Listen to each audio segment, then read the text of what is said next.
जय सच्चिदानंद महाराज जी। जय सच्चिदानंद। महाराज जी, जब मैं सत्संगियों से मिलता हूँ तो वो ज्ञान की बड़ी बड़ी और ऊंची ऊंची बातें करते हैं। बातें तो करते हैं, लेकिन जीवन में उनके भी कहीं मुझे शांति कहीं भी नजर नहीं आती है। ऐसा क्यों महाराज मिंटू भारद्वाज जी, आपने पूछा कि संसार में कहीं भी शांति दिखाई नहीं देती और लोग दुख में ही दिखाई देते हैं। और जो सत्संगी है, जो कहीं ना कहीं सत्संग भी अटेंड करते हैं, उनमें भी बहुत सारे लोग दुखों से मुक्त नहीं मालूम पड़ते। भारद्वाज जी, अगर दुख से मुक्त होना इतना आसान होता तो सारी सृष्टि ही दुख से मुक्त हो गई होती। दुख से मुक्त होना इतना आसान नहीं है।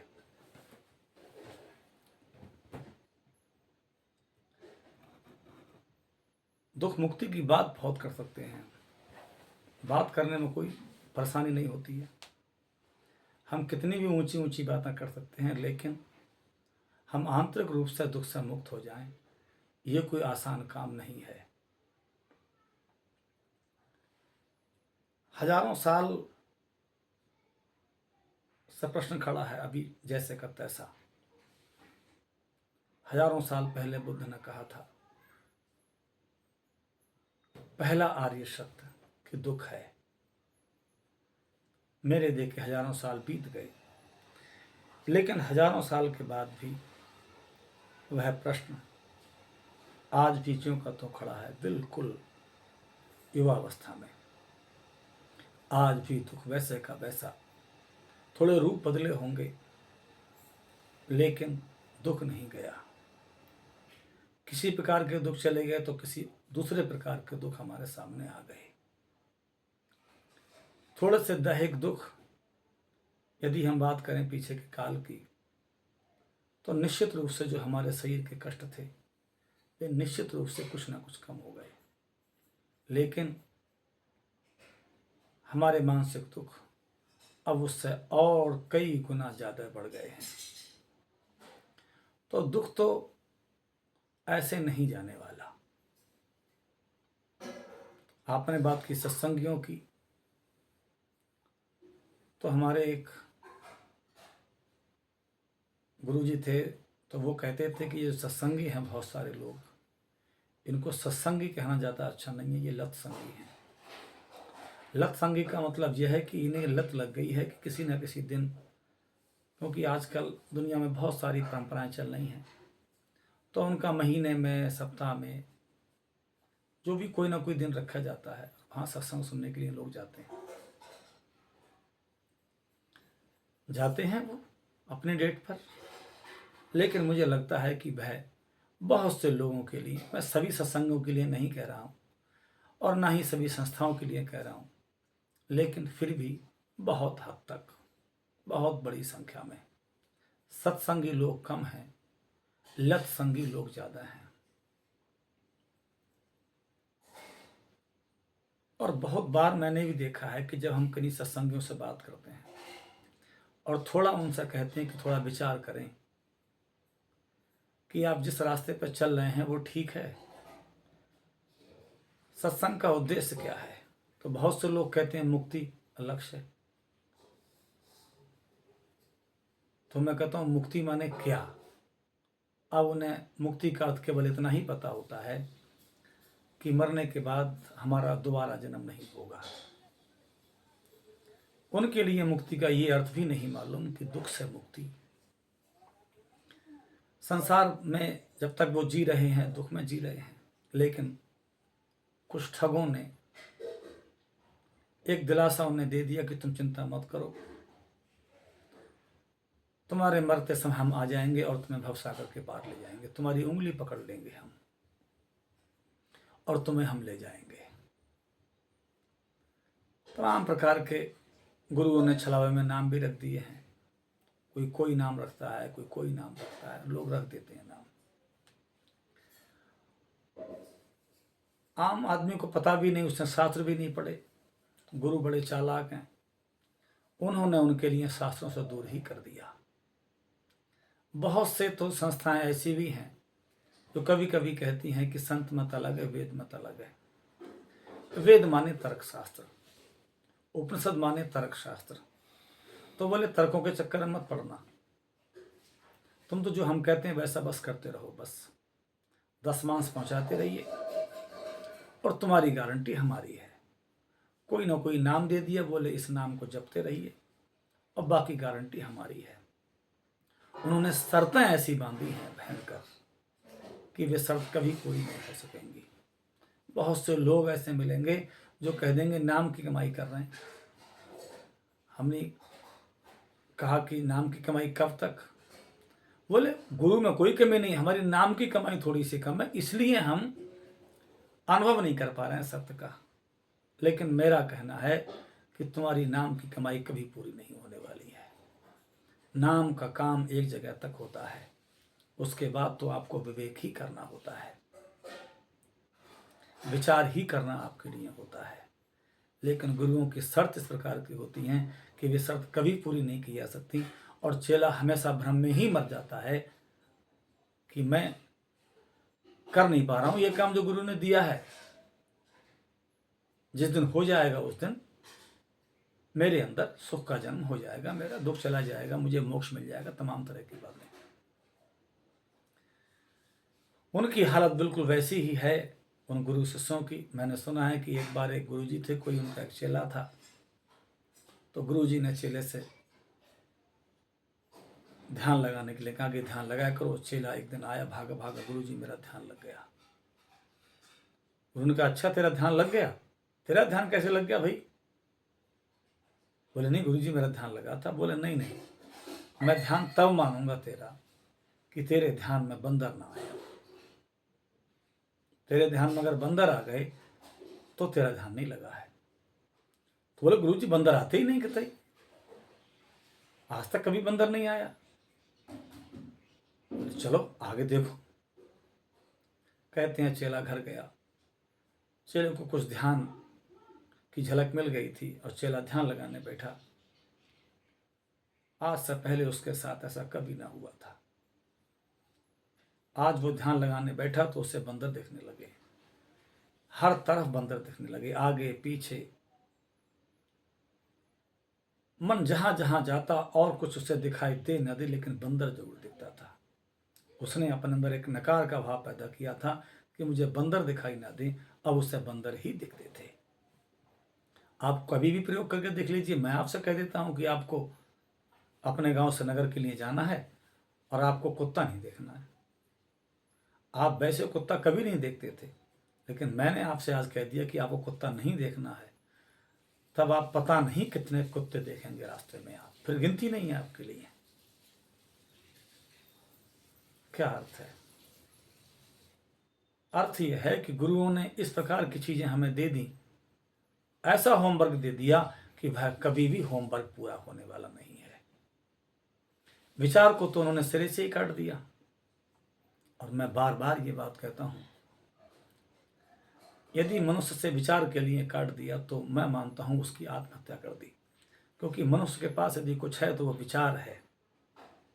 विचार से ही उसकी यदि दूरी बना दी और विचार को ही कह दिया कि इससे कुछ होने वाला नहीं है, यही कह दिया, बोले नहीं तर्क के चक्कर में कतई मत पड़ना, बस गुरुजी जो कह रहे हैं बस उसकी बात मानो बस। मेरे देखे ये भी एक बड़ा कारण है कि जो सत्संगियों का दुख नहीं जा रहा है। जहां जहां विवेक पर बल है, मैं पुनः कह दूं, मैं कोई जप ध्यान इत्यादि का बिल्कुल भी विरोधी नहीं, लेकिन इस बात का जरूर विरोधी हूं जहां पर विवेक करने के लिए मना कर दिया जाता है कि विवेक मत करो। जहां प्रश्न ही नहीं पूछ सकते आप ये भी नहीं पूछ सकते कि हमारी उन्नति क्यों नहीं हो रही, आध्यात्मिक उन्नति।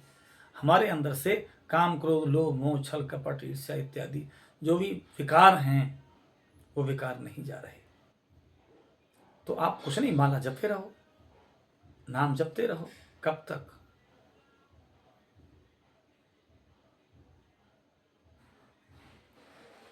मेरे देखिए मनुष्य को उसका विवेक देना पड़ेगा। रामचरितमानस में एक चौपाई कही गई है, सुमिरत जाय मिटे अज्ञाना, सोई सर्वज्ञ राम भगवाना। जिसके सुमरन करने मात्र से अज्ञान मिट जाता है। और आप दसियों साल तक सुमरन करते रहेंगे, आप में कोई परिवर्तन नहीं आएगा, ऐसा कैसे हो सकता है? इसका मतलब आपकी विधियां गलत हैं। जिसके एक बार सुमरन से अज्ञान मिट जाता है, सुमरत जाय मिटे अज्ञाना, सोई सर्वज्ञ राम भगवाना। माने जिसके सुमरने से अज्ञान मिट जाता है वे राम हैं। तुम कौन से राम का जाप अब तक करते रहे थे जिसके सुमरने से आपका अज्ञान न मिटा? और प्रश्न तो आपके अज्ञान ही मिटाने का है, क्योंकि आपका अज्ञान ही दुख है। सारा दुख अज्ञान के कारण है। तो बहुत सारे दुख के कारणों की हम बात करते हैं, प्रमुख अज्ञान है, लेकिन हमें कई सारी बातों को और समझना है। आज हम बात करते हैं जो बुद्ध ने कहा था, वही बात मैं करता हूं कि दुख का मूल जो कारण है, क्योंकि हमारे पास कोई नया ज्ञान नहीं है। बहुत से लोग कहते हैं हम नया ज्ञान दे रहे हैं, ऐसा ज्ञान किसी के पास नहीं था। ये सब बकवासें हैं। किसी को कोई बस की बात नहीं, किसी के पास कोई ज्ञान नया नहीं है। जो भी सच्चे संत हैं, उन्होंने ओशो से एक बार किसी ने पूछा कि जो आप समझा रहे हैं वो नया है? या जे कृष्णमूर्ति कहते हैं कि मैं एक नया ज्ञान दे रहा हूँ, आज तक धरती पर यह ज्ञान नहीं दिया गया, तो क्या नया ज्ञान दे रहे हैं? तो ओशो ने कहा ऐसा कोई ज्ञान नहीं है जो हजारों बार इस जनमानस के लिए न परोस दिया गया हो। भारत के सन्यासियों ने हजारों साल तक भूखे प्यासे रहकर एक एक प्रश्न की खोज कर ली। अब कोई प्रश्न ऐसा नहीं बचा है और कोई उत्तर ऐसा नहीं है कि आप नया उत्तर खोज लेंगे। आप रिसर्च कर सकते हैं शास्त्रों की, लेकिन ना आपके पास कोई नया प्रश्न है और ना कोई आप नया उत्तर दे सकते हैं। और आपके यदि नए उत्तर हैं तो निश्चित रूप से आप सत्य तक किसी को नहीं ले जा सकते। तो जो बुद्ध का प्रश्न है और जो बुद्ध का उत्तर है, उसी पर हम थोड़ी सी बात करते हैं आज। बुद्ध ने कहा कि पहला जो कारण है, आर्य सत्य है जो, तो वह दुख है। दूसरा उन्होंने कहा कि दुख का कारण कामना है। दुख का कारण आसक्ति है संसार में किसी वस्तु के प्रति। बहुत संतों ने अलग अलग तरीके से बात कही भी है। रामचरितमानस में भी कहा गया है, जहां काम तह राम नहीं, जहां राम नहीं काम, तुलसी कबहू न होत हैं, रवि रजनी एक ठाम। जहां काम तह राम नहीं, राम माने आनंद। राम सच्चिदानंद दिनेशा। राम कौन है? वो सच्चिदानंद है। वो कोई राम केवल दशरथ के बेटे नहीं, वो ठीक है, दशरथ के बेटे राम निश्चित रूप से ईश्वर हैं, परमात्मा हैं, लेकिन वे इस दृष्टि से परमात्मा हैं कि उन्हें पता है अंदर कि मैं कौन हूं। उस दृष्टि से तो हर व्यक्ति राम है। न जानने के कारण राम नहीं है, जो जान लेता है वह राम ही हो जाता है। जो दशरथ के पुत्र का शरीर है और उसके अंदर जो राम बैठे हैं, वो जान गए हैं अपने स्वरूप के लिए। इसीलिए निश्चित रूप से वह ईश्वर है, ब्रह्म है, परमात्मा है। तो जहां राम तह काम नहीं, जहां राम नहीं है वहां पर काम होता है। जहां काम नहीं राम, और जहां काम नहीं है वहां राम होते हैं। तो कामना ही है सारे दुख का कारण। और भी कई संतों ने कहा है, खासकर दादू ने भी इस विषय में कहा है। दादू, इच्छा दुख की जड़, इच्छा मूल विकार। दुख इच्छा, दादू इच्छा त्याग दे तो पावे सुख अपार। दादू कहते हैं कि दादू इच्छा दुख की जड़, सारे दुखों की जड़ जो है वह इच्छा है। इच्छा मूल विकार। जो मूल विकार है मुझ में, आप सोच कर देखें कि आप में यदि इच्छा न जगे तो आपको दुख नहीं हो सकता।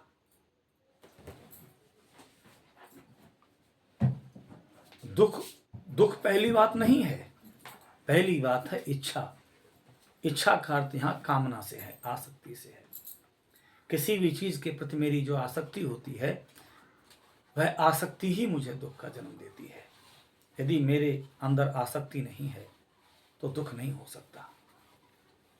आसक्ति ही दुख का कारण है। मैंने सुना है कि एक बार एक गुरुजी थे, आश्रम चलाते थे, कुछ उनके शिष्य बने। एक शिष्य उनके पास रहने लगा। गुरुजी ने कोई अपना दूसरा आश्रम खोल लिया, तो एक शिष्य के लिए गुरुजी एक आश्रम दे गए और एक गीता दे गए कि इस गीता का तुम अध्ययन करना, पढ़ते रहना। सीधा साधा शिष्य था, गीता रख ली। उसने समझा गीता की पूजा करनी है, गीता बचा के रखनी है। गीता के प्रति उसकी कामना हो गई, गीता बचा के रखनी है किताब को। ये किताब बची रहनी चाहिए, गुरु जी की निशानी है।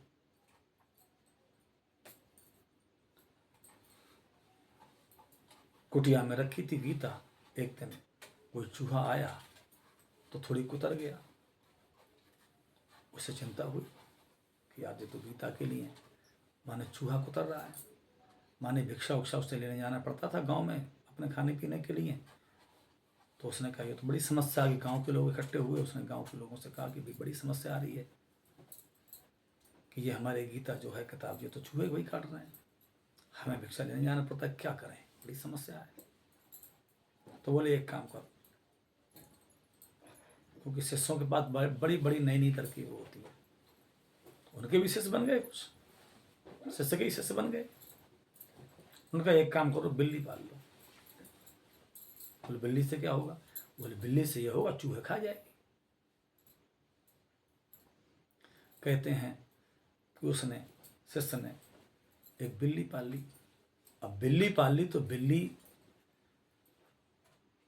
को जीवन के लिए कुछ चाहिए, खाने पीने के लिए। तो कहा कि बिल्ली के लिए दूध चाहिए, फिर दूध के लिए जाना पड़ता था, बड़ी समस्या। तो लोगों ने कहा कि भाई बिल्ली के लिए तुम्हें यार बार बार जाना पड़ता है गाँव में दूध के लिए, एक काम करो तुम, आप कब तक दूध मांगो, कब तक कहाँ कहाँ जाओगे, एक काम करो, एक भैंस पाल लो। तो महाराज जी ने एक भैंस पाल ली, एक भैंस रखने लगे। बात शुरू कहाँ से हुई थी? गीता शुरू हुई थी। गीता को बचाना था, कामना थी गीता कैसी बच जाए। भैंस पाल ली। अब भैंस को पालना है, उससे दूध लेना है, तो उसके घास का इंतजाम करना पड़ता है। तो बाबा जी को बड़ी समस्या आ गई। तो तब दिन भर घास छोड़ो। तो गांव के लोग कौन देख, गांव की अपनी अपनी भैंसें हैं, सबकी अपना अपना काम करेंगे। एक आध दिन की बात अलग है, कभी कोई कुछ दे जाए। तो बाबा जी जंगल में घूम घूम कर घास काटने लगे, घास लाने लगे। थक जाते। एक दिन घास काट रहे थे, एक महिला, एक गांव की कोई महिला थी, विधवा, उसका पति मर गया था कुछ दिन पहले। तो वह उनकी घास थोड़ी बहुत काट देती थी, थोड़ा सहयोग कर देती थी उनके लिए। तो थोड़ा बहुत सहयोग कर दिया, थोड़ा अपने आप काट ली, थोड़ा वो काट देती थी। धीरे धीरे करके माने उन्हें सहारा लग गया महाराज जी को कि चलो घास काट देती है। महीनों घास काटती रही धीरे धीरे।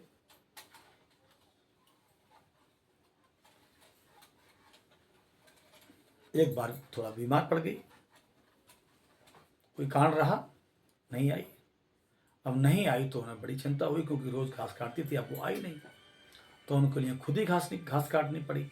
बहुत थक गए। 2-3 दिन के बाद आई तो उन्होंने कहा तुम तो भाई नहीं आ रही घास काटने के लिए, कैसे काम चलेगा?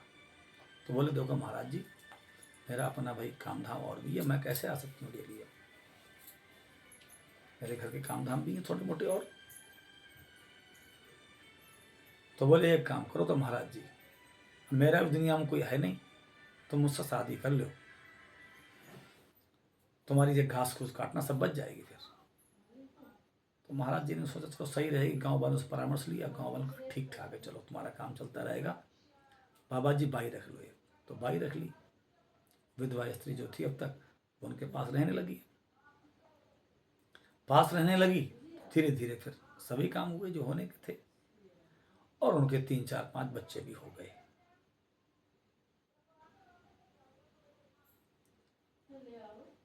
गुरु जी ने सोचा चलो चेले के पास चलते हैं। कुछ दिन की बात, गुरु जी अपने चेले के पास गए तो देखा तो छोटा सकरा सा रास्ता था। तो गुरु जी जो थे, माने गुरु जी को सच था, वह एक बच्चा गोद में, एक बच्चा उंगली से पकड़ा हुआ था, पत्नी पीछे पीछे आ रही थी, विधवा स्त्री थी वो पहले। गुरु जी ने देखा ये तो चेला अपना ही लग रहा है, उसी आश्रम की ओर से आ रहा है ये तो। उन्होंने देखा उसे, देख के बोले अरे मोहन, ये क्या हाल है भाई, ये बच्चा किसका है? ये सब एक बच्चा गोद में है, एक बच्चा ये लटका हुआ है, क्या है मामला गुरुजी, क्या है? तो बोले गुरुजी आपकी कृपा आई, आपकी गीता ही कृपा आई। आपने जो गीता दी थी उस गीता को बचाने के चक्कर में ये सब पूरा फजीता हो गया है ना। अब फिर पूरी गृहस्थी में फंस गए, अब पूरी सब समस्याओं में फंस गए कुल मिलाकर गुरुजी। यही होता है इस संसार में कायदे में, एक कामना दूसरी कामनाओं को घेर लेती है। किसे पता होता है कि एक कामना मैंने पकड़ी है, इसके बाद इसके अकॉर्डिंग इससे जुड़ी हुई 1000 कामना और पैदा हो जाएंगी। कोई शादी विवाह करके लाता है पत्नी को, उसके दिमाग में ये कहाँ होता है पहले कितना पूरा विस्तार होगा। पहले थोड़े सुख के लिए ही गए थे, कामना पूर्ति के लिए गए थे, फिर पूरे विस्तार ही हो जाते हैं। कहने का भाव भारद्वाज जी यह है कि जो सारी जड़ है दुख की वह है कामना। संतों ने कहा भी है, चाह गई चिंता गई मनवा बेपरवाह, जाको कछु ना चाहिए सो साहन को साह। चाह गई, जिसकी चाह चली गई इसकी चिंता चली गई। चाह गई चिंता गई, जिसकी चाह चली जाती है उसकी चिंता चली जाती है। उसका मन बेपरवाह, जहां चाहे वहां बस छुट्टी, फ्री, मन फ्री हो जाता है उसका। जाको कछु ना चाहिए सो साहन को साह, माने जिसके लिए कुछ नहीं चाहिए वही साहों का साह होता है। उससे पहले कोई माने मुक्त नहीं होता है जब तक उसके अंदर चाह है, कामना है। अष्टावक्र तो बिल्कुल प्रारंभ में ही ये बात कहते हैं, जब जनक कहते हैं कैसे होगा ज्ञान, कैसे मिटेगा दुख, कैसे होगा वैराग्य, तो अष्टावक्र तो बिल्कुल स्टार्टिंग में ही, शुरुआत में ही कह देते हैं। माने यदि तू मोक्ष की इच्छा चाहता है, यदि तू मोक्ष को चाहता है, मुक्तम इच्छसी चेतात विषयान विश्वतज, यदि तू मोक्ष की इच्छा चाहता है तो तुझे विषयों के लिए विष के समान त्याग देना चाहिए। विषयों का अर्थ यहां कामना से ही है। विषयों का अर्थ संसार की वस्तुओं को छोड़ने से नहीं है प्रयोजन। जो वस्तुओं में मेरी आसक्ति है उस आसक्ति से छोड़ने का प्रयोजन है, उस आसक्ति को मैं छोड़ दूं। पहली और आखिरी शर्त यह है कि मुझे कामना छोड़नी पड़ेगी यदि मुझे दुख से मुक्त होना है। लेकिन मैं नित नित कामना पकड़ लेता हूं, नित नित नई नई कामना पकड़ता रहता हूं, और मैं चाहता हूं कि मैं दुख से मुक्त हो जाऊं, कभी भी नहीं होगा। और थोड़ी हम बात करें, कामना क्यों है? ऐसा नहीं है सारा जगत कामना से परेशान है, लेकिन कामना किसकी बाई प्रोडक्ट है? कामना आती कैसे है? अचानक से कामना नहीं आ जाती। अगर कामना में दुख है तो फिर कामना तो हर कोई छोड़ देगा। संसार में कौन दुख चाहता है? और निश्चित रूप से कामना ही दुख है, ये सब जानते हैं।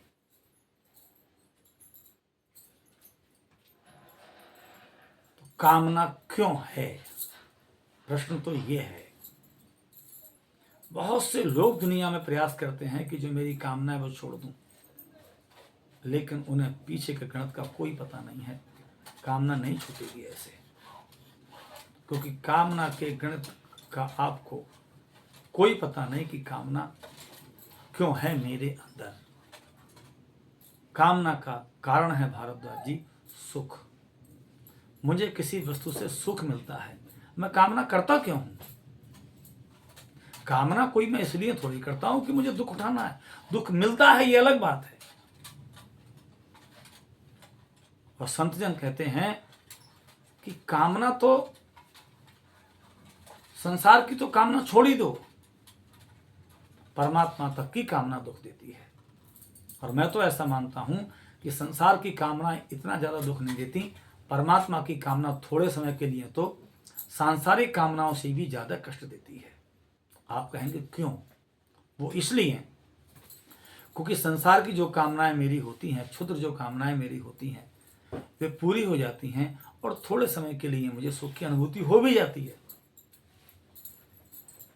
मेरी कामना थी कि भाई कल मैच आया, फाइनल मैच हुआ कि इंडिया जीत जाए, इंडिया जीत गई, मुझे कुछ देर के लिए सुख मिल गया, मेरी कामना थी। हार जाती इंडिया तो मुझे दुख मिल जाता। लेकिन कुछ कामनाएं मेरी पूरी होती ही हैं। मनुष्य अधिकांशतः ऐसी कामनाएं करता है कि लगभग 50-60% उसकी कामनाएं पूरी होती हैं, क्योंकि मनुष्य अपनी स्थिति से बहुत बड़ी कामना नहीं करता है, वो कामना पूरी कर लेता है। लेकिन कामना पूरी होती हैं, लेकिन कामना पूरी हुई और क्षणिक सुख मिला, बात खत्म हो गई। कल इंडिया की टीम मैच जीत गई, क्या अब उसका सुख तुम्हारे को साथ में है? मेरे देखे क्षण भर का केवल सुख मिल गया होगा, जिसमें टीम जीत गई, बस। तो मैं कहना चाहता था कि संसार में माने जो कामना है व्यक्ति के अंदर, उसका कारण है सुख की भावना। संसार की वस्तुओं में, संसार की वस्तुओं में जो सुख की कामना मेरी है, मुझे इससे सुख मिल जाएगा, इसी के कारण मैं संसार की चीजों का, संसार की वस्तुओं का, भोगों का, इन सब चीजों के प्रति मेरी कामना पैदा होती है, क्योंकि मैं सुख चाहता हूं इन सब चीजों से। इनसे सुख मिलता भी है क्षणिक, तो मेरी क्षणिक कामना माने पूरी होती है। मुझे कभी सुख मिलता है, कभी मेरी कामना नहीं होती पूरी, मुझे दुख मिलता है। तो आधार में है सुख। कितना भी ये सत्संगी और दुनिया के लोग प्रयास करते रहें, किसी का दुख जाने वाला ऐसे है नहीं। दादू क्या कहते हैं? दादू, इच्छा दुख की जड़, दुख की जड़ है इच्छा। इच्छा मूल, इच्छा ही जो माने मूल है, विकार है। मेरा अपना स्वरूप तो बिल्कुल आनंदमय है, कहीं कोई दुख नहीं है। आपने कभी विचार किया भी होगा कि मेरे अंदर कुछ नहीं हुआ है और मुझे कोई वस्तु नहीं मिली है, बस ये अपने आप ही कभी कभी माने प्रकृति के द्वारा ऐसा होता रहता है, हर किसी के अंदर होता रहता है। और संत लोग, हमारे गुरुजन भी कहते थे ये बात कि थोड़ी देर के लिए तो सबको ब्रह्म का अनुभव होता है, लेकिन ब्रह्म का अनुभव होता है और तुम उस समय जाग नहीं पाए, तुम देख नहीं पाए कि ब्रह्म का जो अनुभव हुआ था वो कैसे हुआ था, आनंद का अनुभव कैसे हुआ था। क्षण भर के लिए तो जैसे ही कामना हट जाती है, संसार हट जाता है अंदर से और मेरा खाली स्वरूप रह जाता है, तो फिर बिल्कुल शांत होता है। जैसे कमरे के अंदर कोई भी सामान न रखा हुआ हो तो कमरा कितना शांत होता है। कमरे के आकाश में जैसे वस्तुएं विकार होती हैं, ऐसे ही मेरे अंदर जो कामनाएं हैं, जो इच्छाएं हैं, वे विकार हैं। वे इच्छाएं क्यों हैं? क्योंकि मैं इस संसार से सुख चाहता हूं। बड़े मजे की बात है, संतों ने कहा है, आनंद स्रोत बह रहा फिर भी उदास है, अफसोस है कि जल में मछली को प्यास है। माने जल में ही रहती है मछली। मेरा जो स्वयं स्वरूप है वो आनंद ही स्वरूप है। मेरी जो दौड़ शुरू होती है बाहर, माने मैं खुद अपने आप ही दुख मोल लेता हूं, इच्छा करता हूं तो। दुख मेरे अंदर है ही नहीं। कोई भी अपने आप मेरी वीडियो सुनते समय कोई चिंतन इस बात का करे कि मैं बस केवल इच्छा छोड़ता हूं, मेरे अंदर दुख कहां है? और इच्छा जो होती है वो दूसरी होती है, मुझसे कोई वस्तु और ही होती है जिसकी मैं इच्छा करता हूं। मेरे अपने स्वरूप में दुख कहां है? बड़ी सरल सी बात है। मेरे अपने स्वरूप में कहीं कोई दुख नहीं। जैसे ही मैं संसार की बाहरी वस्तुओं से जुड़ता हूं और मैं उन्हें प्राप्त करने की कोशिश करता हूं, और प्राप्त क्या करना चाहता हूं? सुख। और सुख तो मुझ में पहले ही है, कहां है मुझ में दुख? जहां मेरी संसार की प्राप्ति नहीं है बाहर, मेरा अपने आप सुख है ही मेरे अंदर। तो मैं पहले ही आनंद में हूं, मुझे कहीं नहीं जाना आनंद प्राप्त करने के लिए। तुम जो भी बाहर आनंद प्राप्त करने जाते हो, मैं कहता हूं तुम दुख ही प्राप्त करने जाते हो बाहर। लेकिन वह ऐसे नहीं होगा। सुनते सुनते आप, हो सकता है कि थोड़ी देर के लिए संसार की कामना आपसे छूटी, द्वैत छूटा, आपका अपना स्वरूप बचा और आप आनंद में आ गए। इसीलिए संतों ने कहा भी है, जब बहुकाल किए सत्संगा, तवई होए सब संशय भंगा। थोड़े समय तक, बहुत दीर्घ काल तक जब आप सत्संग करते हैं तो आपको जो भ्रम है वो धीरे धीरे, संशय जो हैं आपके, वे सब कट जाते हैं। जो आपको भ्रम हो गया है, जो आपके बहुत सारे संशय हैं, वे धीरे धीरे धीरे धीरे सारे संशय गिरते चले जाते हैं। और आप अपने स्वरूप में जब ठहर जाते हैं तो फिर वहां कोई दुख नहीं। मेरी आशा राम से दूजी आशा ना है। केवल मैं अपने अंदर ही, मुझे अंदर भी कोई चीज नहीं खोजनी है, जो मैं हूं उसमें स्थित हो जाऊं बस। मुझे खोजना कुछ नहीं, अंदर भी कुछ नहीं खोजना है, बाहर भी कुछ नहीं खोजना है। अंदर भी खोजने से, जब तक खोजोगे तब तक दुखी होगे। चाहे अंदर खोजो चाहे बाहर खोजो, जिस दिन तुम्हारी खोज चली गई, जिस दिन केवल और केवल तुम रह गए। इसीलिए शास्त्रों ने मोक्ष के लिए केवल कहा। केवल, केवल का अर्थ होता है जहां केवल आप, दूसरा नहीं। केवल, केवल, केवल माने केवल तुम, बस और कोई नहीं। तुम्हारा स्वरूप का होना। तो मुझे अपने स्वरूप से जुड़ना पड़ेगा। और जब मेरे अंदर अपने स्वरूप से जुड़ जाऊंगा तो मुझे बाहर सुख की जरूरत पड़ेगी नहीं। और सुख की जरूरत नहीं पड़ेगी तो मेरी कामना नहीं होगी, कामना नहीं होगी तो मुझे दुख नहीं होगा। तो कुल मिलाकर आज के प्रश्न का यही समाधान है कि जब तक मैं अपने स्वरूप में न ठहर जाऊं, स्थित न हो जाऊं, तब तक मेरा यह दुख जाने वाला नहीं है। बाहर के साधनों से, कामनाओं से ये दुख जाने वाला नहीं है। हम सामान्य जनों का क्या जाएगा, राजा महाराजाओं का नहीं गया, बड़े बड़े सम्राटों का नहीं गया, देवताओं का नहीं गया, है ना। तो ये जाने वाला नहीं है। तो मुझे अपने स्वरूप का ही साक्षात्कार करना पड़ेगा, तभी मैं अंदर से दुख से मुक्त हो जाऊंगा। विचार पूर्वक अपने को समझना पड़ेगा। जय सच्चिदानंद भगवान की जय।